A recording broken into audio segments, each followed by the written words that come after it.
Hey guys, welcome back to statistics. इस video में बात करने वाले हैं 2024 के रिसेंटली प्रेजेंटेड बजट के बारे में, जो कि 23 जुलाई 2024 को प्रेजेंट किया हमारी honourable minister of finance Nirmala Sitharaman. Although हर गवर्नमेंट बजट का मेन कमिटमेंट होता है to foster growth, to include various sector and to focus on agriculture, employment, social justice and innovation, और नेविगेट करने का to the global landscape while prioritizing the need of the people of that country। इस budget में भी कुछ इसी तरह का हुआ, तो हम डिस्कस करेंगे कि ये क्या था। And in addition to it the important part is, इसमें हम लोग बात नहीं करने वाले कि मिडिल क्लास को क्या मिला क्या नहीं मिला। उस तरह के बहुत सारे वीडियोस आपको इंटरनेट पे मिल जाएंगे। इस वीडियो में हम लोग पूरी तरह से बजट के ऊपर डिस्कशन करने वाले हैं कि टैक्सेशन क्या है, कॉर्पोरेट टैक्सेशन क्या रहा, की प्रायोरिटीज एरिया क्या थे, गवर्नमेंट का फर्दर प्लान क्या है, उस बारे में। और इस तरह का निर्णय नहीं होगा इस वीडियो में कि लोग इंडिया छोड़कर क्यों जा रहे हैं और इंडिया में फैसिलिटीज़ है कि नहीं। इसमें हम प्योरली इकोनॉमिक्स के टॉपिक्स में डिस्कशन करेंगे। तो चलिए शुरू करते हैं। तो सबसे पहले तो गुड न्यूज़ ये है कि इतनी ग्लोबल इकोनॉमिक अनसर्टेनिटी होते हुए भी, जहां पर रशिया यूक्रेन वॉर चल रहा है, चाइना के ऊपर सैंक्शंस लगे हैं। Well, the United States has imposed sanctions against 3 Chinese campaigns and a Belarus-based firm. और इंपोर्ट एक्सपोर्ट पे बहुत ज़्यादा प्रेशर है सप्लाई चेन्स का। इंडिया की ग्रोथ फिर भी रॉबस्ट रही है। For one, it has surprised almost all economists because the expectation was between 6.6 and 7% growth, and it came up to 8.4%, way ahead of expectations. Inflation अभी भी लो है और स्टेबल है, and the core inflation is around 3.1%। Government ensure कर रही है supply for perishable products, which means we have a higher budget allocated for the key priority sectors. And it also means we are actually growing as an economy. India has demonstrated remarkable resilience. The world has witnessed unprecedented events and a series of crises.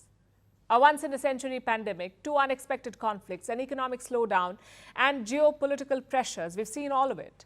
Throughout, India has managed the shocks and kept growing in a tough environment. अब बात करते हैं ये की priority sectors क्या है जो outline किए गए बजट 2024-25 में। उसके बाद हम लोग ये भी देखेंगे कि इन सेक्टर्स के अंदर क्या क्या एक्टिविटीज़ गवर्नमेंट करने वाली है। तो उनकी 9 सेक्टर्स हैं: productivity and resilience in agriculture, employment and skilling, inclusive human resource development and social justice, manufacturing and services, urban development, energy and security, infrastructure, innovation, research and development, next generation reforms. ये सभी 9 priorities areas के अंदर government ने investment की है और इनके लिए प्लान आउट किया है। इस बजट के अंदर गवर्नमेंट ने डिफाइन किया है कि वो इन एरियाज में क्या क्या करने वाली है, जो कि हम आने वाली वीडियो में देखने वाले हैं। लेकिन उससे पहले हम लोग देखते हैं ग्लोबल इकोनॉमिक कंटेक्स्ट को, जिसने इन्फ्लुएंस किया इंडिया के ये बजट डिसीजन को, और जिसकी वजह से इस तरह का बजट इंडियन गवर्नमेंट ने प्लान किया। तो टोटल 5 रीजंस थे जिसकी वजह से इस तरह का बजट को प्लान करना पड़ा। सबसे इंपॉर्टेंट रीजन था ग्लोबल इकोनॉमी में अनसर्टेनिटी। अब जब अनसर्टेनिटी होती है वॉर की वजह से या कंट्रीज के बीच में ग्रजेस की वजह से, उससे ट्रेड, इन्वेस्टमेंट और इकोनॉमिक स्टेबिलिटी इन्फ्लुएंस हो सकती है। In order to keep economic stability in India, government ने इस तरह का बजट प्लान किया है। नेक्स्ट फैक्टर था fluctuation in global asset prices. किसी भी कंट्री की कंपनी को अगर लॉसेस होते हैं तो वो अपनी इन्वेस्टमेंट को विड्रॉ कर सकता है, जो कि डोमेस्टिक मार्केट और इन्वेस्टमेंट के इनफ्लो को इन्फ्लुएंस कर सकता है। इससे एफडीआई कम हो सकता है और इकोनॉमिक स्टेबिलिटी डिस्टर्ब हो सकती है। इसको भी ध्यान रखा गया इस बजट को फ्रेम करते समय। थर्ड फैक्टर था global political instability. Likely in US जैसे कि इलेक्शन चल रहा है, it can lead to economic volatility and external shocks for India. इसको भी ध्यान में रखा गया कि किस तरह से पॉलिटिकल इंस्टेबिलिटी इन्फ्लुएंस कर सकती है इंडिया की डोमेस्टिक इकोनॉमी को, और उसके वजह से बजट को उस तरह से बनाया जाए कि हम लोग एक स्टेबल इकोनॉमी बना सके। नेक्स्ट फैक्टर था disruption in global supply chain. Covid के बाद से सप्लाई चेन बहुत बुरी तरह से इफेक्ट हुए हैं, और कंट्रीज के बीच में जैसे रशिया एंड यूक्रेन वॉर चल रहा है, तो सप्लाई चेन बहुत डिस्टर्ब है। एक जगह से दूसरी जगह सामान लाना बहुत मुश्किल है, और उससे प्राइसेस ऑफ गुड बहुत ज़्यादा इन्फ्लुएंस हो जाती है। इसलिए इस बजट को बनाते समय ये भी ध्यान रखा गया कि ग्लोबल सप्लाई चेन डिसरप्शन का कोई इफेक्ट नहीं होना चाहिए इंडियन इकोनॉमी के ऊपर। एंड लास्ट फैक्टर था ग्लोबल इन्फ्लेशनरी प्रेशर। अगर किसी कंट्री में इन्फ्लेशन है तो वो इन्फ्लेशन को ट्रांसफर कर सकता है इंडिया की तरफ, इसलिए गवर्नमेंट ने ट्राई किया कि इन्फ्लेशन को भी मेंटेन रखा जा सके अराउंड 4%। अब ये इन्फ्लेशन को मेंटेन करने में फिस्कल पॉलिसीज और एक्सपेंडिचर एलोकेशन भी इन्फ्लुएंस होता है, जिसको इस बजट में ध्यान रखा गया और इसकी वजह से इस बजट को इस तरह बनाया गया है। Let's now discuss about the simplification and improvement of tax system. इसके लिए गवर्नमेंट क्या कर रही है? तो गवर्नमेंट का एम है सिंप्लीफाई करना टैक्सेस को, so that anyone can pay their taxes without having the services of someone who can actually defend their case in the civil court of law. That means CA की जरूरत इतनी ज़्यादा ना पड़े एक नॉर्मल इनकम टैक्स प्लेयर को, इसके लिए गवर्नमेंट काम कर रही है। और इसका इफेक्ट हम लोग इस तरह से देख सकते हैं कि न्यू टैक्स रिजाइम को गवर्नमेंट ने इंट्रोड्यूस किया है, सो that anyone who is earning less than 7 lakh rupees does not have to pay any taxes. I paid my taxes over a year ago.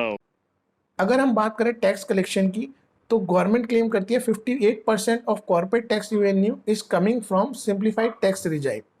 अब ये रिजाइम को इंट्रोड्यूस किया गया था 2022 टू 23।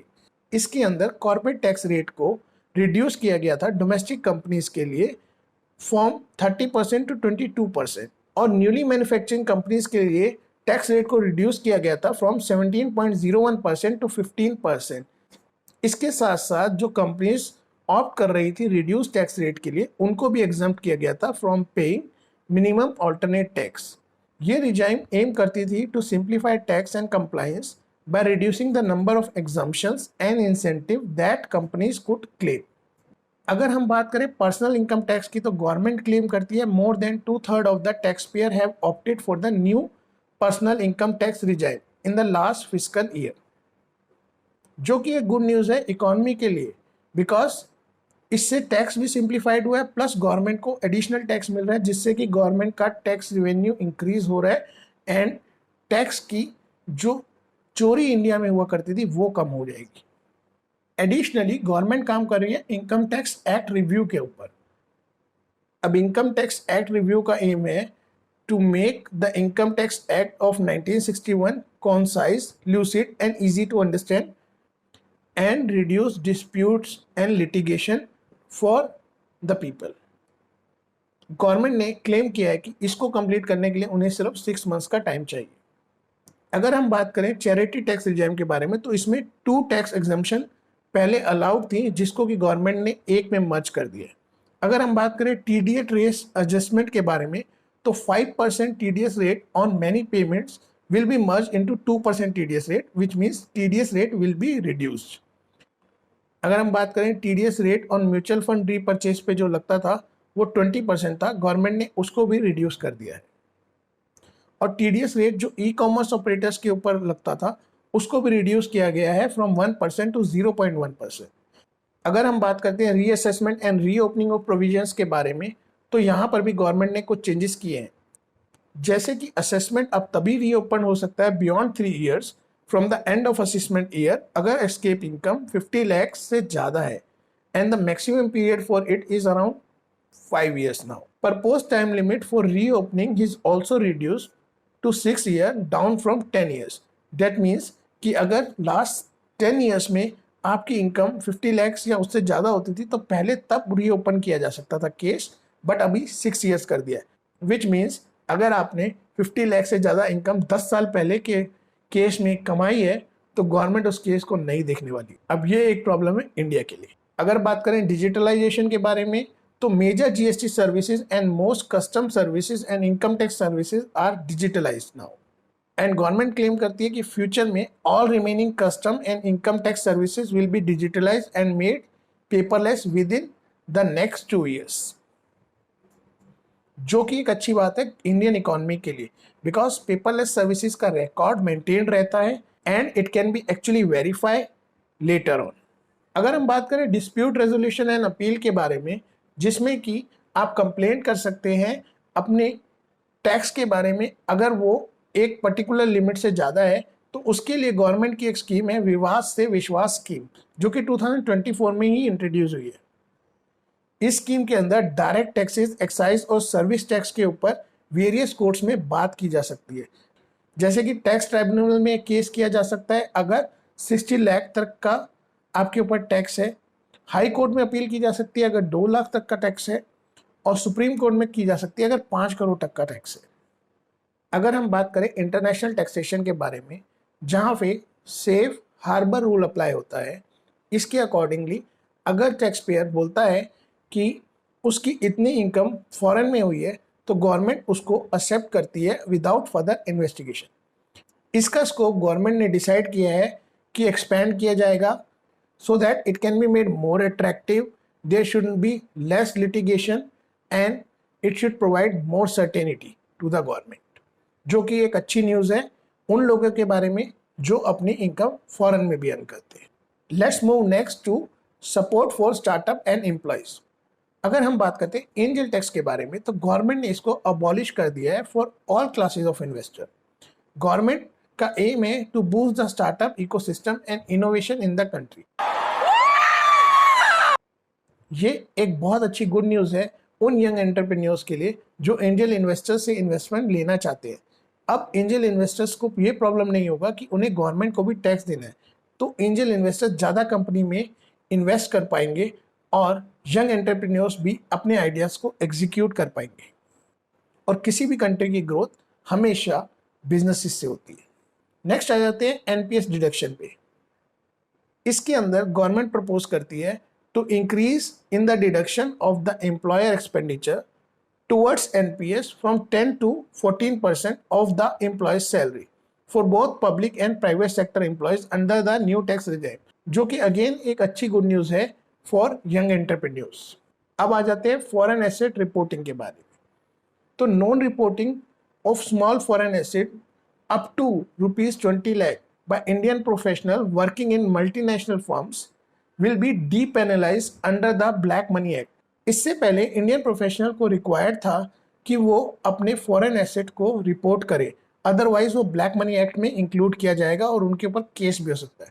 बट अब 20 लाख तक के एसेट्स को रिपोर्ट करने की जरूरत नहीं है।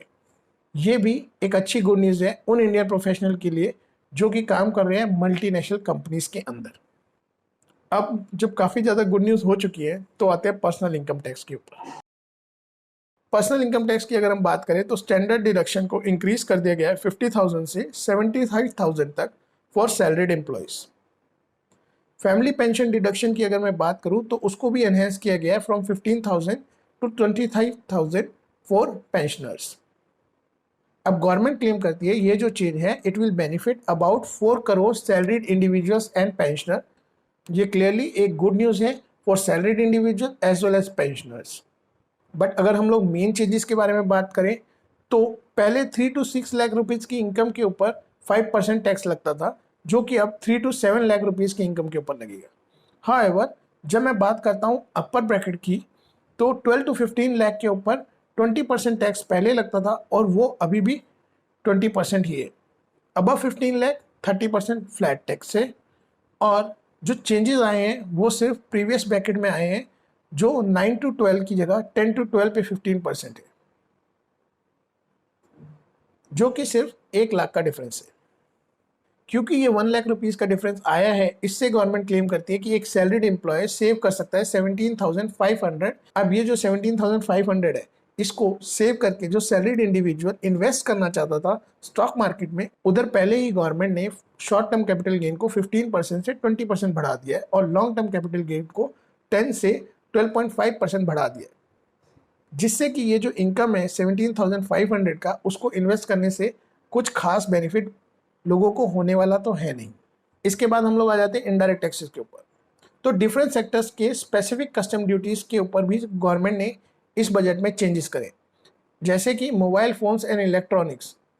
तो बेसिक कस्टम ड्यूटी 15% इंक्रीज हो गई है mobile print circuit and board assembly के ऊपर एंड मोबाइल चार्जेस के ऊपर, विच मीन्स कि मोबाइल्स का रेट इंक्रीज होने ही वाला है। अगर हम बात करें क्रिटिकल मिनरल्स की तो कस्टम ड्यूटीज 25 क्रिटिकल मिनरल्स के ऊपर फुल्ली तरह से एग्जाम कर दी गई है, जो कि यूज होते हैं nuclear energy, renewable energy, space, defence, telecommunication, high tech electronics की मैन्युफैक्चरिंग में। बेसिक कस्टम ड्यूटी को रिड्यूस भी किया गया है in order to support processing and refining of 2 minerals. अगर मैं बात करूं एक्वाकल्चर की, तो यहां पर 5% से बेसिक कस्टम ड्यूटी को रिड्यूस किया गया है। लेदर एंड टेक्सटाइल में भी बेसिक कस्टम ड्यूटी को रिड्यूस किया गया है in order to enhance export competitiveness. Gold and precious metal में भी बेसिक कस्टम ड्यूटी को रिड्यूस किया गया है। अब इससे गोल्ड एंड प्रीशियस मेटल का रेट भी रिड्यूस होगा। अगर मैं बात करूं स्टील एंड कॉपर की, तो बेसिक कस्टम ड्यूटी को रिमूव किया गया है on ferro nickel and blister copper to lower steel and copper production cost. Electronics की अगर हम लोग बात करें तो बेसिक कस्टम ड्यूटी को रिमूव किया गया है on oxygen free copper use for manufacturing registers to support domestic electronics industry and value addition. अगर अमोनियम नाइट्रेट की बात की जाए तो बेसिक कस्टम ड्यूटी को रिड्यूस किया गया from 7.5% to 10% to support existing and new capacities. Aviation and maritime में एक्सपोर्ट पीरियड को एक्सटेंड किया गया है from 6 months to 1 year for goods imported for repair to produce domestic aviation. अब जो इस बजट में 9 प्रायोरिटी सेक्टर्स थे उनके बारे में डिस्कस करने से पहले हम लोग करंट सिचुएशन भी समझ लेते हैं जो कि इंडिया की अभी तक रही है। तो अगर हम लोग बात करें कैपिटल एक्सपेंडिचर के बारे में, कैपिटल एक्सपेंडिचर होता है वो एक्सपेंडिचर जो परमानेंट एसेट क्रिएट करता है and permanent regular income create करता है गवर्नमेंट के लिए। ये एक्सपेंडिचर अनचेंज रखा है गवर्नमेंट ने जो इंटरिम बजट में था। अगर हम लोग बात करें फिस्कल डेफिसिट के बारे में जो कि गवर्नमेंट की इनकम होती है कंपेयर टू इट्स स्पेंडिंग, तो इसको पैक्ट किया गया 4.9% ऑफ जीडीपी। हाउएवर जब इंटरिम बजट आया था it was around 5.1% of GDP, which means government is expecting that it will earn more as compared to whatever its spending is in this financial year. Total expenditure की हम लोग बात करें तो ये 48.21 ट्रिलियन है फॉर द फाइनेंशियल ईयर 2025, जो कि अप है in addition to what it was expected in interim budget which was around 47.66 trillion. अब ये इंक्रीज इस वजह से हुआ है क्योंकि गवर्नमेंट ने एक्सपेक्ट किया उसका रिवेन्यू एक्सपेंडिचर जो कि होता है normal running expenditure for the government in order to provide various services, interest payment on डेब्ट और सब्सिडीज, वो इंक्रीज हो गया है। रिवेन्यू एक्सपेंडिचर गवर्नमेंट एक्सपेक्ट करती है ग्रो करेगा उसका 6% से इन द फाइनेंशियल ईयर 2025। गवर्नमेंट की टोटल रिसिप्ट्स के बारे में अगर हम लोग बात करें तो वो अदर देन बोरिंग है around 32.07 trillion in financial year 2025, which means government को जो इनकम आ रही है वो बहुत ही ज़्यादा कम है as compare to what it is expecting to spend. Interest payment के बारे में बात करें तो ये बजटेड है to grow by 9% to 11.63 lakh crore in the current financial year, making it about 30% of the revenue expenditure, जो कि इतनी अच्छी न्यूज़ नहीं है गवर्नमेंट के लिए बिकॉज गवर्नमेंट की इंटरेस्ट पेमेंट एक एक्सपेंडिचर है जो कि उसकी डेब्ट्स के ऊपर हो रहा है। सब्सिडी बिल की अगर हम लोग बात करें तो it is projected to be contained at 4.28 lakh crore. इसमें 3% का रिडक्शन हुआ है from the revise estimates of financial year 24। अगर हम लोग बात करें गवर्नमेंट की इनकम के बारे में तो गवर्नमेंट एक्सपेक्ट करती है ग्रॉस टैक्स रिवेन्यू बढ़ने वाला है 11% से फॉर द फाइनेंशियल ईयर 2025, और ये ग्रोथ बहुत ज़्यादा ह्यूज है as compare to what it was in the financial year 2024 that was around 13%। But ये तो बढ़ना ही था क्योंकि गवर्नमेंट ने हमारे ऊपर टैक्सेस भी तो बढ़ा दिए। इनकम टैक्स रिसिप्ट के बारे में अगर बात करें तो ये भी ज़्यादा से ज़्यादा बढ़ रही है बिकॉज गवर्नमेंट कहती है कि उसने सिंप्लीफाइड टैक्स लॉ लगाया है with a 25% increase in financial year 2024। Year on year increase आ रहा है इसके अंदर क्योंकि गवर्नमेंट ने पर्सनल इनकम टैक्स तो बढ़ा ही दिया है, in addition new tax regime के अंदर बहुत सारे लोगों को इंक्लूड कर लिया। जैसा कि मैंने कहा 2/3 of the people have already accepted it. Indirect taxes में अगर लोग बात करें तो सबसे ज़्यादा जीएसटी रिसिप्ट का कंट्रीब्यूशन रहा है और गवर्नमेंट एक्सपेक्ट करती है it will grow by 11% in financial year 2025 over financial year 2024। अगर नॉन टैक्स रेवेन्यू की बात करें तो वो भी गवर्नमेंट के लिए फाइनेंशियल ईयर 2025 में बढ़ेगा क्योंकि इसके अंदर government dividend and profit expectation को इंक्लूड करती है और वो बढ़ रहा है। The number one priority sector is agriculture. ना वाई एग्रीकल्चर? बिकॉज इंडिया का जो भी एक्सपोर्ट स्टार्ट हुआ वो एग्रीकल्चर से स्टार्ट हुआ। इंडिया एक एग्रीकल्चरल इकॉनमी है, और इन एडिशन टू इट पिछले टाइम में जो गवर्नमेंट के फार्मर्स के साथ प्रोटेस्ट हुआ उससे भी एग्रीकल्चर की इम्पोर्टेंस ज़्यादा है, क्योंकि गवर्नमेंट नहीं चाहती कि फ्यूचर में भी ऐसा कुछ हो। तो इस टोटल सेक्टर के लिए गवर्नमेंट ने एलोकेट किया 1.52 लाख करोड़ का बजट, और इसमें उन्होंने न्यू क्रॉप वैरायटीज़ के बारे में भी बात की है। इसमें इंक्लूड है 109 high yielding and climate resilient varieties of 32 field and horticulture crops, and ये रिलीज होंगे for the cultivation by farmers. उसके बाद गवर्नमेंट ने बात की है नेचुरल फार्मिंग इनिशिएटिव्स के बारे में, जिसमें कि नेक्स्ट 2 years में 1 crore farmers will be initiated into natural farming. इसमें सर्टिफिकेशन और ब्रांडिंग की जाएगी, और additionally 10,000 need based bio input resource centres को भी इस्टेब्लिश किया जाएगा। इसके साथ साथ large scale cluster for vegetable production को भी डेवलप किया जाएगा for major consumption centres. Government digital public infrastructure को भी इम्प्लीमेंट करने की कोशिश कर रही है एग्रीकल्चर में, in order to cover farmers and their lands, और इसका टोटल प्रोसेस टाइम रखा गया है 3 साल। उसके बाद नेक्स्ट प्रायोरिटी सेक्टर है एम्प्लॉयमेंट एंड स्किलिंग। इसमें डिफरेंट सेक्टर्स को टारगेट किया जाएगा और job creation and skill development में यूथ की हेल्प की जाएगी। इसके अंदर गवर्नमेंट ने स्कीम ए को इंट्रोड्यूस किया है, जो कि फर्स्ट टाइमर्स के लिए है, जो अभी वर्कफोर्स में जस्ट एंटर्ड हुए हैं। इन सभी कैंडिडेट्स को डायरेक्ट बेनिफिट ट्रांसफर मिलेगा up to 1 month of salary, जो कि दिया जाएगा 3 इंस्टॉलमेंट्स के अंदर। इसकी एलिजिबिलिटी होगी 1 लाख पर मंथ की salary. From this particular scheme government expect to influence 210 lakh youth. Next scheme is job creation in manufacturing, which is scheme B. अब इस स्कीम का ऑब्जेक्टिव है additional employment in the manufacturing sector, और ये scheme भी particularly first time employees को ही influence करने के लिए लाई गई है। इसमें डायरेक्ट इंसेंटिव दिया जाएगा to the employee and the employer related to their EPFO contribution for the first 4 years of employment. इससे गवर्नमेंट एक्सपेक्ट करती है 30 लाख यूथ को और उनके एम्प्लॉयर्स को इन्फ्लुएंस करना। इसके बाद जिस स्कीम की बात होती है वो है scheme C, which is support to employees. इस स्कीम का ऑब्जेक्टिव है to promote additional employment across all sectors. इस स्कीम के अंदर रीइंबर्समेंट किया जाएगा 3,000 पर मंथ का to employers for 2 years towards their EPFO contribution for each additional employee earning up to ₹1 lakh per month. इस स्कीम से गवर्नमेंट एक्सपेक्ट करती है to incentivize additional employment for 50 lakh people. इसके बाद बात होती है स्किलिंग प्रोग्राम की। इसका ऑब्जेक्टिव है to provide skill development in collaboration with the state and the industry. इस स्कीम के अंदर गवर्नमेंट 20 लाख यूथ को स्किल्ड बनाना चाहती है over the period of 5 years through the upgrade of 1000 industrial training institute in a hub and spoke model. अब hub and spoke model use होता है ट्रांसपोर्टेशन के अंदर, जिसमें कि बताया जाता है how to optimize routes by connected outline points to the central hub. इसी तरह से ITI से गवर्नमेंट यूथ को एक्चुअली कनेक्ट करना चाहती है for upgradation of their skills. इसके बाद आती है इंटर्नशिप प्रोग्राम, जो कि गवर्नमेंट ने इंट्रोड्यूस किया है in order to offer internship to youth in top companies.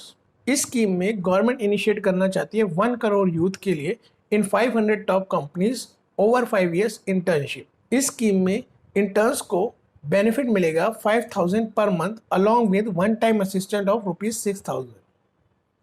Companies will cover the training cost and 10% of the internship cost from their CSR fund, जिसका मतलब सीधा सीधा ये होता है कि CSR फंड भी कंपनीज का रिड्यूस हो जाएगा।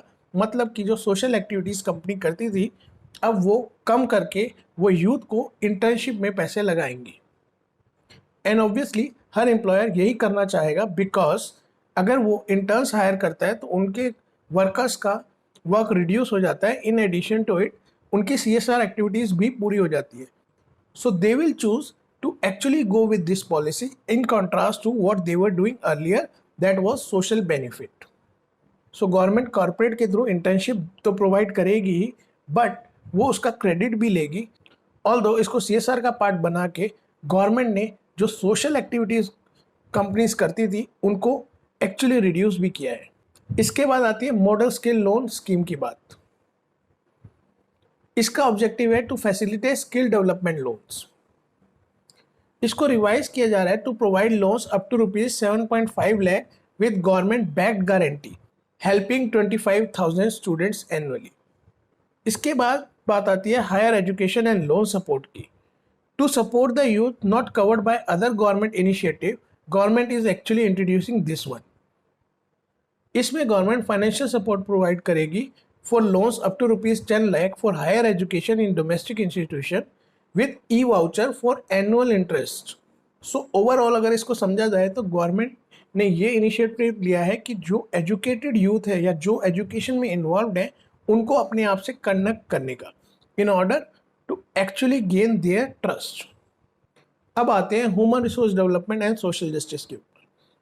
इसके अंदर गवर्नमेंट ने प्लान किया development of India's eastern state and other initiatives. So eastern region की अगर बात किया जाए तो उसमें आता है बिहार, झारखंड, वेस्ट बंगाल, ओडिशा एंड आंध्र प्रदेश। अब इस सब के लिए गवर्नमेंट ने इंट्रोड्यूस किया है पूर्वोदय प्लान को। इसके अंदर government will support road connectivity project such as Patna Purnia expressway, Buxar Bhagalpur expressway, spurs at Bodh Gaya, Rajgir, Vaishali and Darbhanga, और इसके साथ साथ 2 lane bridge over the river Ganga at Buxar. इस सब के लिए गवर्नमेंट ने एलोकेट किया है बजट 26,000 करोड़ का। बट मेजरली अगर देखा जाए तो इसमें डेवलपमेंट ईस्टर्न रीजन में सबसे ज़्यादा हो रही है बिहार की। अब अगर बात करें इंफ्रास्ट्रक्चर एंड डेवलपमेंट की तो इसके अंदर मेजरली पावर प्रोजेक्ट्स का डिस्कशन हुआ, बिहार की डेवलपमेंट का डिस्कशन हुआ और सिर्फ आंध्र प्रदेश की डेवलपमेंट का डिस्कशन हुआ।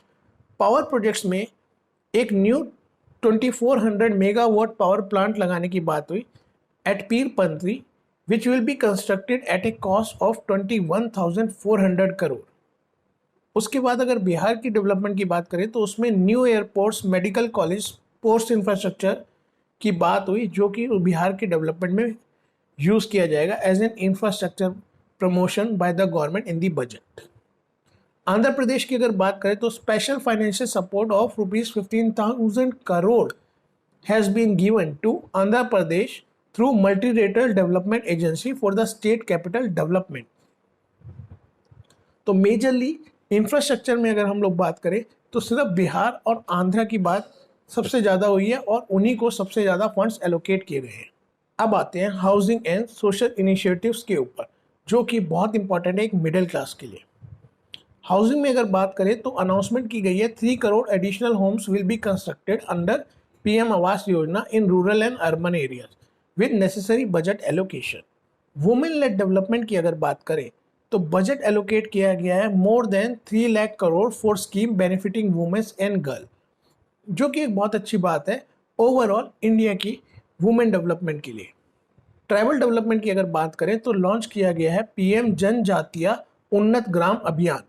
इसका ऑब्जेक्टिव है to improve the social economic conditions of tribal communities covering 63,000 villages and benefiting 5 crore tribal people. अब ये बहुत अच्छी बात है ट्राइबल डेवलपमेंट के ऊपर क्योंकि इससे इनइक्वालिटी कम हो सकती है। In addition to it tribals को पार्ट बनाया जा सकता है मेन स्ट्रीम का। नेक्स्ट आते हैं बैंकिंग एंड रूरल डेवलपमेंट। अगर बैंकिंग सर्विसेज की बात की जाए तो इसमें डिस्कस हुआ कि more than 100 branches of India's post payment bank will be established in the north east region of India. Rural development की अगर बात की जाए तो इसके लिए 2.6 लाख करोड़ का बजट एलोकेट किया गया है फॉर डेवलपिंग रूरल इंफ्रास्ट्रक्चर। इसका काम है to facilitate term loan for MSME to purchase machinery and equipment without collateral and third party guarantees. अब ये बहुत अच्छी स्कीम है बिकॉज इससे विदाउट एनी गारंटीज जो स्मॉल स्केल बिजनेस ओनर्स हैं वो अपने लिए रिसोर्सेज को परचेज कर सकते हैं। अगर बात करें मैन्युफैक्चरिंग एंड सर्विसेज की तो इसके अंदर सबसे पहले आती है credit guarantee scheme for MSME. इस स्कीम के अंदर लोन्स को फैसिलिटेट किया जाएगा for MSME to purchase machinery and equipment without collateral. अभी एक अच्छी बात है एमएसएमईज के ओनर्स के लिए क्योंकि वो अपने रिसोर्सेज को अपग्रेड कर पाएंगे। इसके बाद जो आता है वो है मुद्रा लोन एनहांसमेंट। इसमें मुद्रा लोन्स को इंक्रीज किया गया है फ्रॉम ₹10 लाख टू 20 लाख अब ये भी अच्छी बात है एंटरप्रेन्योर्स के लिए जिनको पहले इतने अच्छे से लोन नहीं मिल पाता था। इसके बाद आता है ट्रेड रिसीवेबल डिस्काउंटिंग सिस्टम। इसका ऑब्जेक्टिव है to help the MSME unlock working capital by converting trade receivables into cash. अब ये स्कीम तो पहले भी थी, बट इसमें जो टर्नओवर थ्रेशोल्ड है for mandatory onboarding of buyers on trade platform उसको रिड्यूस किया गया है फ्रॉम 500 करोड़ टू 250 करोड़। ये मेजर ऐड करेगा 20 more central public sector enterprise and 7,000 more companies को प्लेटफॉर्म के ऊपर, and medium enterprises will also be included as suppliers, जिससे कि ओवरऑल डेवलपमेंट होगा। इसके बाद बात करते हैं industrial parks and infrastructure development की।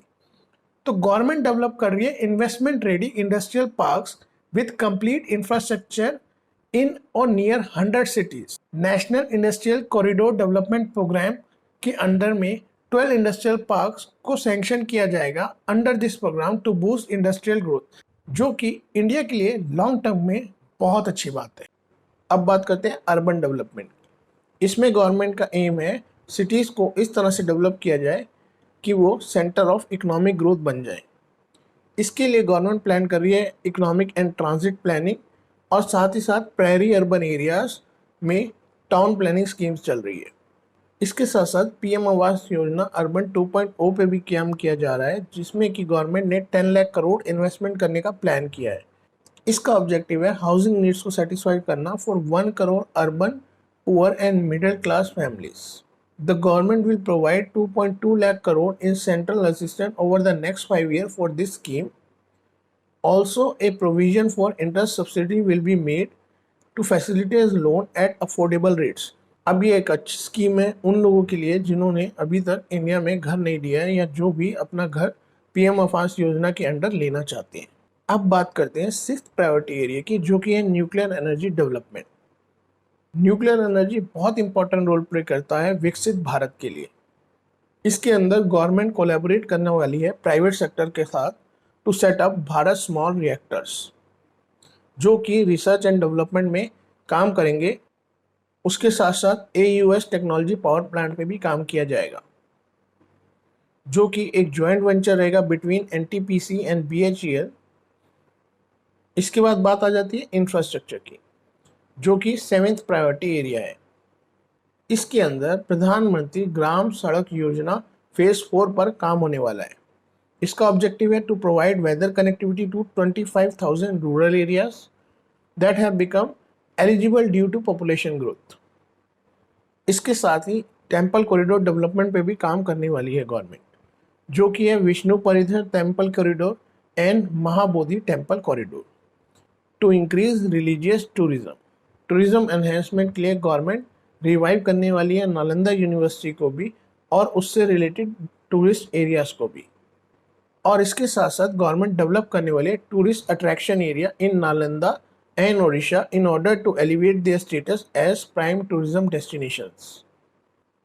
इसके बाद आ जाता है हमारा 8th प्रायोरिटी सेक्टर, जो कि है इनोवेशन रिसर्च एंड डेवलपमेंट। इसके अंदर गवर्नमेंट अनुसाधन नेशनल रिसर्च फंड पे काम करने वाली है, जिसका ऑब्जेक्टिव है to support basic research and prototype development. इसके अंदर गवर्नमेंट का एम रहेगा to develop research in private sector and innovation at a commercial scale. इस सभी के साथ गवर्नमेंट का ये भी ऑब्जेक्टिव है कि स्पेस इकोनॉमी एक्सपेंशन पे काम किया जाए, और गवर्नमेंट ने टारगेट किया है कि स्पेस इकोनॉमी को 5 टाइम्स इंक्रीज किया जाए ओवर द नेक्स्ट 10 ईयर्स, जिसके लिए 1000 करोड़ का वेंचर कैपिटल फंड भी सेटअप किया जाएगा बाय द गवर्नमेंट। इसके अंदर आता है गवर्नमेंट का रूरल लैंड रिफॉर्म्स, जिसमें गवर्नमेंट का फोकस एरिया रहने वाला है लैंड एडमिनिस्ट्रेशन एंड प्लानिंग। इसके साथ साथ गवर्नमेंट इम्प्लीमेंटेशन करने वाली है Bhu Aadhaar for all lands, digitalization करने वाली है कैडेस्ट्रल मैप्स का in order to survey map subdivision according to current ownership of the land. Government land registry भी स्टैब्लिश करने वाली है in order to link it to the farmers registry. In reform से government will ensure that there is a credit flow for other agriculture services also. Urban land reforms में government plan करने वाली है digitalization of land and record with GIS mapping. इसके लिए government ने plan किया है they will establish an IT based system for property record and tax administration. This scheme will specially benefit urban local bodies because it will improve their financial position as well as reduce the burden on the society. तो ये थे government के 9 priority areas जिनके ऊपर government काम करने वाली है. Now the thing is, if implementation on these 9 priority areas for the government went well, then India actually has a very good future ahead. Now, if we summarize this, then for overall economic development of India, this budget is really well, although it does not have any benefits for the salaried individual or middle class families. Alright, I think that is all for this video. This was the complete economic analysis of budget 2024 from economic perspective. And if you like this video, share it with your friends and subscribe to our channel. I will see you in the next one. Thank you.